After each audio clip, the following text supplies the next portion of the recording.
Hi friends, welcome to my YouTube channel skills civil engineer.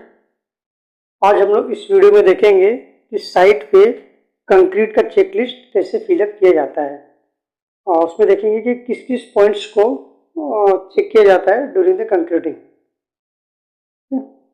और अगर आप इस वीडियो में फर्स्ट टाइम है तो प्लीज़ लाइक एंड सब्सक्राइब करें और साथ ही बेल आइकन को प्रेस करें ताकि इस तरह का लेटेस्ट वीडियो का नोटिफिकेशन आप तक पहुंच सके। तो चलिए स्टार्ट करते हैं। तो सबसे पहले कि कंक्रीट चेकलिस्ट होता क्या है। तो फ्रेंड्स, होता क्या है कि जब भी साइट पे हम लोग काम करते हैं तो जो भी स्ट्रक्चर का हम लोग कंक्रीटिंग करते हैं, सबसे पहले क्लाइंट जो है, क्लाइंट के द्वारा उसको प्रॉपर चेक कराया जाता है और एक उसी का एक चेकलिस्ट होता है। उस चेकलिस्ट को फिलअप करके क्लाइंट से साइन करवाना पड़ता है और जब वो परमिशन मिल जाता है फिर हम लोग कंक्रीटिंग करते हैं। तो देखते हैं कि इसमें किस किस पॉइंट्स को चेक किया जाता है। तो सबसे पहले आपको दिख रहा होगा कंपनी का नाम। जो भी आपका कंपनी का नाम है वो इसमें आप डाल सकते हैं। मैंने फॉर एग्जांपल यहाँ पे ABC लिमिटेड डाला है। नेक्स्ट है डेट। जिस डेट को आप चेकलिस्ट फिलअप कर रहे हैं और क्लाइंट से चेक करवा रहे हैं उस डेट को यहाँ पे मेंशन करें। नेक्स्ट है प्रोजेक्ट। प्रोजेक्ट का डिटेल डालना है कि आपका प्रोजेक्ट जो है वो क्या है। मैंने एग्जांपल के तौर पे यहाँ पे पावर प्लांट गुजरात डाल दिया है। उसका जो आपका क्लाइंट है वो क्लाइंट के नाम डालना है। नेक्स्ट है PMC। PMC क्या होता है? Project management consultancy. एक तरह का कंसल्टेंसी होता है जो क्लाइंट के द्वारा रखा जाता है ताकि साइट का जो भी एक्टिविटीज है, क्वालिटी से इशू हो या तो वर्क से रिलेटेड हो, वो इसको चेक करता है। नेक्स्ट है RMC और साइट मिक्स।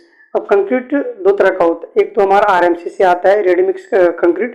दूसरा आता है साइट मिक्स, मतलब साइट पे मिक्स करके डालते हैं। तो जो भी आपका साइट पे हो रहा है वो यहाँ पे फिलअप कर सकते हैं। मैंने यहाँ पे RMC डाला है कि हमारा जो बाहर से RMC से कंक्रीट आ रहा है। नेक्स्ट है पैकेज। पैकेज अगर प्रोजेक्ट जो है पैकेज वाइज होता है कहीं कहीं पे। अगर आपका पैकेज है तो आप पैकेज में डाल सकते हैं, नहीं है तो इसको नॉट अप्लीकेबल कर सकते हैं। नेक्स्ट है डिटेल ऑफ वर्क। अब जिसका हम लोग पोर कार्ड फिलअप कर रहे हैं उसका डिटेल डालना है यहाँ पे। सपोज मैंने यहाँ पे राफ्ट कंक्रीटिंग F2, मतलब F2 हमारा एक फुटिंग है, उसका हम लोग कंक्रीटिंग कर रहे हैं तो उसका मैंने यहाँ पे डाल दिया। अगर आपका कॉलम का है तो कॉलम का डाल सकते हैं। नेक्स्ट है रिपोर्ट नंबर, मतलब आप पोर कार्ड जो है वो कितने नंबर का है वो आप डाल सकते हैं। डेट, सेम डेट रहेगा जिस डेट को आप फिलअप कर रहे हैं। तो स्ट्रक्चर नंबर की जिसका आप कंक्रीटिंग कर रहे हैं उसका नंबर क्या है, तो यहाँ पे मैंने F2 माना है कि हमारा फुटिंग 2 जो है वो कंक्रीटिंग कर रहे हैं। नेक्स्ट है ग्रेड ऑफ कंक्रीट। जो हम लोग कंक्रीटिंग कर रहे हैं उसमें कौन सा ग्रेड ऑफ कंक्रीट यूज हो रहा है, जो हमारा क्लाइंट से अप्रूव किया हुआ है ग्रेड ऑफ कंक्रीट कौन सा है। मैंने फॉर एग्जाम्पल यहाँ पे M25 मेंशन किया है। क्वांटिटी, अब F2 जो हम लोग कॉलम में फुटिंग है उससे कंक्रीटिंग कर रहे हैं तो एज पर ड्राइंग उसका कैलकुलेशन निकाल लेना है कि उसमें हमारा कितना क्वांटिटी कंज्यूम होने वाला है, तो क्वांटिटी यहाँ पे डाल सकते हैं। यहाँ मैंने 10 क्यूबिक मीटर डाला है। नेक्स्ट है विंग। अगर विंग वाइज आपको प्रोजेक्ट है तो आप डाल सकते हैं, अदरवाइज नॉट अप्लीकेबल डाल दीजिए। फ्लोर यहाँ पे नॉट अप्लीकेबल होगा क्योंकि यहाँ पे हम लोग फुटिंग का कंक्रीटिंग कर रहे हैं। अगर हम फ्लोर का कंक्रीटिंग करते तो यहाँ पे हम फ्लोर का मेंशन करते हैं। नेक्स्ट है लोकेशन। अब जो फुटिंग का हम लोग कंक्रीटिंग कर रहे हैं उसका लोकेशन मेंशन करना है तो डाल सकते हैं ग्रिड 4/6 मैंने एग्जांपल के लिए डाला। आपका जो ग्रिड रहेगा वो आप यहाँ डाल सकते हैं, ग्रिड रहेगा वो डाल देंगे। नेक्स्ट है ड्राइंग रेफरेंस नंबर। अब जिस फुटिंग का हम लोग कंक्रीट कर रहे हैं उसका एक ड्राइंग होता है और ड्राइंग नंबर भी होता है, वो ड्राइंग नंबर यहाँ पे मेंशन करना है। लेवल जो हमारा फुटिंग है वो सही है या नहीं है, तो यहाँ पे आप एज पर ड्राइंग डाल सकते हैं या तो ओके भी डाल सकते हैं, सही है। ग्रेड M25 यूज कर रहे हैं। उसके बाद आपको दिख रहा होगा इंस्पेक्टेड बाय। जो भी आपका इंस्पेक्शन कर रहा है उसका यहाँ पे साइन और डेट यहाँ पे मेंशन रहेगा। अब हम लोग देखते हैं कि इंस्पेक्शन जब करते हैं, चेकलिस्ट फिलअप करते हैं तो किस किस पॉइंट्स को चेक किया जाता है। तो सबसे पहला पॉइंट होता है method of work agreed and all parties. Means कि आप जो भी कंक्रीटिंग कर रहे हैं वो एक मेथड के द्वारा कर रहे हैं कि कौन सा मेथोलॉजी है कर रहे हैं। तो वो जो आपका क्लाइंट है या तो PMC है वो पार्टी अग्रीड है या नहीं है, तो आप एस पे मार्क करें। नेक्स्ट है check for proper access of the pour. जब कंक्रीटिंग करते हैं तो उसमें यूज होने वाले जो जो भी आपका इक्विपमेंट होगा उसको प्रॉपर चेक कर ले। ओके। थर्ड नंबर है अप्रूव चेकलिस्ट फॉर रिइंफोर्समेंट। जिस तरह से अभी हम लोग कंक्रीटिंग का चेकलिस्ट फिलअप कर रहे हैं उसी तरह जब हम रिइंफोर्समेंट का भी एक चेकलिस्ट होता है उसको फिलअप किया जाता है, तो वो हमारा अप्रूव्ड है, यानी अगर अप्रूव्ड है तो एस पे करें। So approved checklist of formwork. Formwork जो हम लोग किए हैं शटरिंग वर्क उसका भी एक चेकलिस्ट फिलअप किया जाता है, वो भी आप चेक करा लें।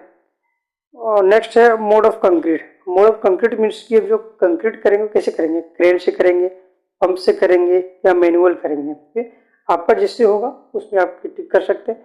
मैंने यहाँ पे पंप पर, आप रिमार्क में दिख रहा होगा, मैंने पंप से डाल दिया। तो नेक्स्ट है ability of sufficient vibrator. Vibrator जो है वो हमारा कंपैक्शन करने के लिए यूज किया जाता है, तो वो हमारा अवेलेबल है या नहीं सेट वो इंश्योर करें। आप मेरे रिमार्क में देखिए 2 नंबर डाल दिया। ओके। उसके बाद availability of polythene sheet for protect the concrete against rain.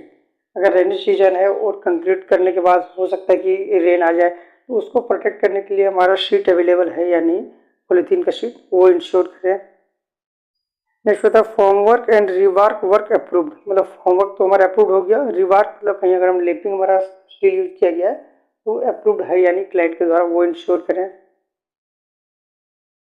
Next है conduct duct opening insert plate and slips. ये सारा अगर हमारा बिल्डिंग में जो है कहीं अगर यूज हो रहा है तो वह चेक करना है कि एज पर ड्राइंग है या नहीं, उसको प्रॉपर चेक करना है। अगर सही है तो उसमें आप एस पे टिक करें। नेक्स्ट है क्लीनिंग द पोर एरिया। जहाँ पे हम लोग कंक्रीटिंग करेंगे वो एरिया को प्रॉपर क्लीन करना है। 11 नंबर है preparation of old and new concrete joint. हमारा कंक्रीट अगर ओल्ड कंक्रीट और न्यू कंक्रीट के बीच में अगर कुछ ज्वाइंट बन रहा है तो उसको प्रॉपर एज पर जो हमारा IS स्पेसिफिकेशन कहता है कि ज्वाइंट होना चाहिए, वो प्रॉपर चेक करें। नेक्स्ट है mix grade checking as per design mix specification.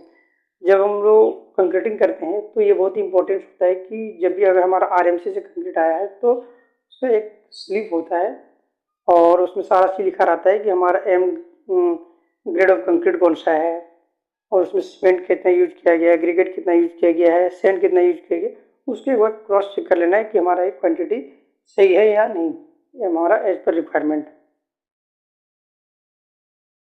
Next है प्रॉपर वाइब्रेशन कंपैक्शन। जब हम लोग कंक्रीटिंग करते हैं तो उसको प्रॉपर वाइब्रेशन करना है फॉर द कंपैक्शन के लिए। Available of slump cone and cube at site. Concrete के टाइम में जब हम लोग कंक्रीट स्टार्ट करते हैं तो सबसे पहले उसका स्लम कोन चेक करते हैं कंक्रीटिंग से। कंक्रीट को स्लम कोन से क्या होता है कि कंक्रीट का हमारा वर्कबिलिटी चेक होता है कि हमारे कंक्रीट में जो वाटर की क्वांटिटी है वो कितना है, एज पर ड्राइंग है, मतलब एज पर मिक्स डिजाइन है या ज़्यादा है या कम है, उसको चेक किया जाता है। और क्यूब, और हमारा क्यूब जो है क्यूब फिलअप किया जाता है कि कंक्रीट का स्ट्रेंथ चेक करने के लिए, तो उसको साइड पे क्यूब ले लिया जाता है। इसके लिए उसका चेक करना है कि अवेलेबल है या नहीं हमारा स्लम कोन और क्यूब। ये हमारा मेजर पॉइंट था जिसको हम लोग चेकलिस्ट के द्वारा जिसको चेक किया जाता है एक पॉइंट को। और कुछ पॉइंट्स और है। In case of incomplete core, अगर जो हम लोग कंक्रीट कर रहे हैं सपोज कंक्रीट नहीं हो पाया कंप्लीट, वो मतलब 50% हुआ, 50% किसी बार हुआ, सो इनकम्प्लीट रह गया, तो क्या करेंगे, location of concrete joint agreed and approved. तो जो क्लाइंट है उसको बताना है और उस ज्वाइंट को जो भी है जहाँ पे ज्वाइंट बन रहा है उसको क्लाइंट के द्वारा अप्रूव्ड कराना है। नेक्स्ट है कंस्ट्रक्शन ज्वाइंट फॉर्म प्रॉपरली। जहाँ पे हमारा ज्वाइंट बन रहा है उसको प्रॉपरली कंस्ट्रक्शन जो है ज्वाइंट को प्रॉपरली बनाना है। एक और आपको दिख रहा होगा ऑब्जर्वेशन इफ एनी। अगर आपका कोई और ऑब्जर्वेशन है जो मैंने अब डिस्कस किया इसके अलावा, तो आप यहाँ पे डाल सकते हैं कि ये इस पॉइंट्स को देखा जाए, जो भी हो उसको आप मेंशन कर सकते हैं।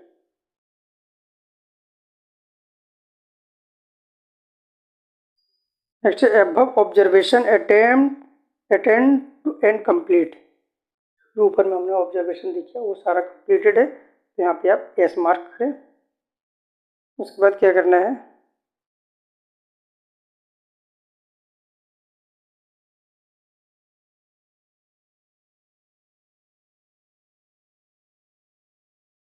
उसके बाद क्या करना है, जब भी हम लोग चेक लिस्ट को फिलअप करते हैं तो उसमें 3 पार्टी होता है। एक तो कॉन्ट्रैक्टर की साइड से कोई रिप्रेजेंटेटिव होता है, नेक्स्ट क्लाइंट का एक रिप्रेजेंटेटिव होता है और एक कंपनी का रिप्रेजेंटेटिव होता है। 3 पार्टी होता है, तो तीनों का साइन और उसका नाम यहाँ पे फिल कर देना है। उसके बाद इस चेक लिस्ट को सबमिट कर दे किया जाता है क्लाइंट को। तो ये था हमारा आज का वीडियो कि कंक्रीट का चेक लिस्ट कैसे फिलअप किया जाता है साइट पे। मिलते फिर हम लोग नेक्स्ट वीडियो में। Bye bye, take care.